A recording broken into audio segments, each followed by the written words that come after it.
So, how in the world did a plumber in red overalls become one of the most famous faces on the entire planet? I mean, for 40 years now, Mario's been running and jumping his way through our lives. But the story of how he got here, well, that's an adventure all on its own. To even begin to get your head around Mario's impact, you have to start with this number: over 430 million games sold. Let that sink in for a second. This isn't just a successful game series, it's a global cultural force that has touched multiple generations. It's easily one of the best-selling franchises in history, and it all kicked off by focusing on just one simple thing. And that really is the big question, isn't it? How did this happen? Well, it's a story about pure creativity, amazing teamwork, and a laser focus on one single word: fun. To really get it, we've got to go all the way back to the beginning and meet the guy who dreamed up the Mushroom Kingdom in the first place.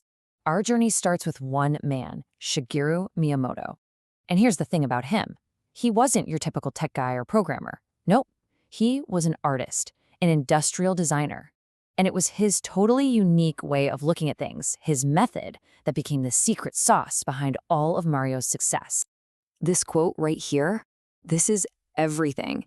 In a world of market research and focus groups, Miyamoto's whole philosophy was incredibly simple. He made games that he wanted to play.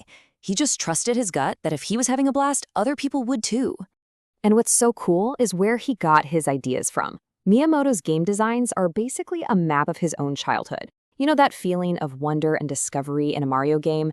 That came directly from him exploring the Japanese countryside as a kid. That urge to peek inside a dark cave or jump over a creek, that is the heart and soul of Super Mario. His design process wasn't some complex formula, but man, was it effective. Step 1, find an idea that's genuinely different. Step 2, boil the entire game down to one main satisfying action. And step 3, and this is the absolute key, teach the player everything they need to know just by playing. No instruction manual needed. And that brings us to this idea of the primary action. For Super Mario Bros., it was all about the jump. Jumping on enemies, jumping over gaps, jumping into blocks, everything revolved around it. By making that one single action feel perfect, the team created a game that literally anyone could pick up and just get. It was instantly fun. And this fun first idea showed up at the perfect time. You gotta remember, when Super Mario Bros. Was released, the video game market was in total freefall. The crash of '83 had wiped it out. This wasn't just another product. It was a shot of pure joy that reminded the whole world why video games were cool in the first place. It basically saved the industry. But here's the thing. As much of a genius as Miyamoto was, he couldn't have built this kingdom by himself. Not a chance. He had a small, absolutely brilliant team working with him. A trio of creators who were the true architects of this world. And you can see the whole dynamic right here. Miyamoto was the visionary, the big idea guy. Takashi Tezuka was the architect, the one who actually laid out the bricks and built the levels. And Koji Kondo, he was the composer who gave the entire world its voice. So while Miyamoto was off dreaming up these wild concepts, it was Takashi Tezuka who had to figure out how to actually make them work. He was the one designing the levels, the enemies, getting the feel of the game just right. He was the essential co-pilot on this whole adventure. And I love this because you can see the team's real lives leaking into the game. Take the Boo Ghosts, for instance, you know, the ones who get shy when you look at them. Well, they were inspired by Tezuka's wife. The story goes that she was pretty quiet, but would get really annoyed when he was working late. And just like that, a real-life relationship becomes an iconic video game enemy. This kind of back and forth between them led to some of the absolute best stuff in the series. Miyamoto had been dreaming of having Mario ride a dinosaur since the very first games, but the tech just wasn't there. When it finally was, for Super Mario World, he went to Tezuka, who then brought our beloved Yoshi to life. Okay, and then you have the sound. Composer Koji Kondo wasn't just writing background music. His mission was to create a soundtrack that was just as revolutionary as the game itself. He wanted it to be something no one had ever heard before. So where did he look for inspiration? You'll never guess. Calypso music. That energetic, rhythmic, and super joyful beat is what gives the main theme its unforgettable bounce. It's the perfect sound for running and jumping. And today, let's be honest, it's one of the most recognizable pieces of music on the entire planet. All right, so with that creative dream team in place, the foundation was set. From here, the Mario series would go on a 40-year tear of constant evolution, always changing, always pushing forward and never, ever standing still. You can pretty much track the whole history of the series through these huge leaps. First, they basically defined 2D platforming in 1985.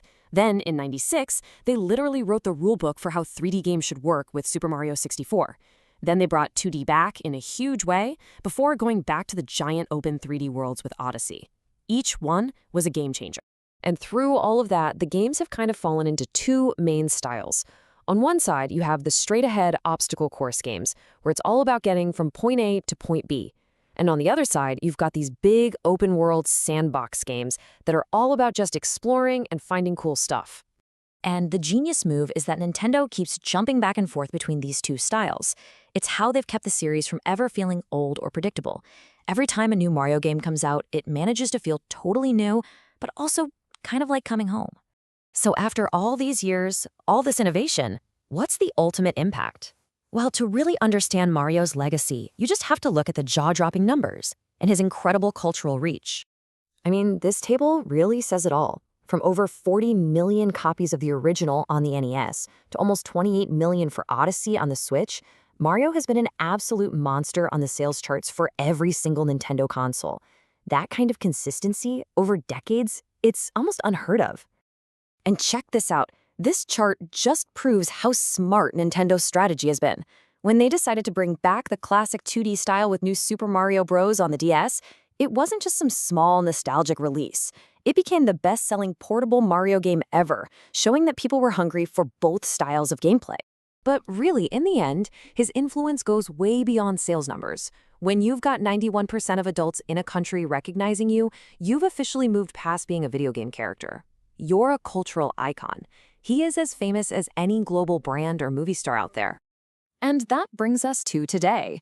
For 40 years, the name Mario has meant innovation, it's meant quality, and it's meant pure, simple fun. It's a legacy built by always looking forward, by taking risks, and by never, ever losing sight of this simple joy of a perfectly timed jump. Which leaves all of us with one really exciting question. What new worlds are left for him to conquer?